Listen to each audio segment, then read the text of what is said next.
What if your engine has a hidden death clock that only starts ticking at redline?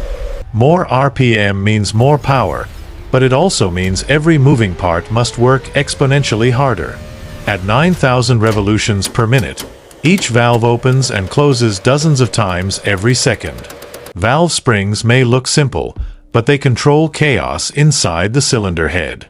As RPM climbs, inertia resists every direction change, loading the valve train harder and harder.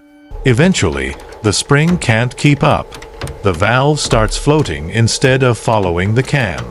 Just milliseconds of delay can destroy perfect valve timing. Now resonance enters the picture, the silent force most drivers never see. Certain frequencies amplify vibration until the spring oscillates uncontrollably. Instead of moving together, the coils move independently and lose control. The valve slams back into place, creating violent impact loads. Retainers and locks absorb repeated impacts until microscopic fatigue begins.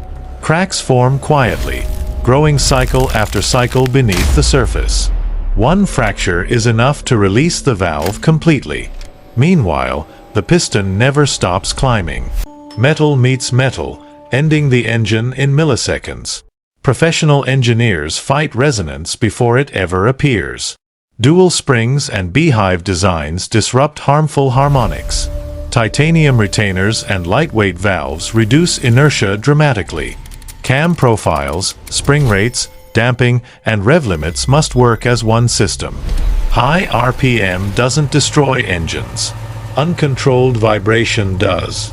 Master the physics, and speed becomes sustainable.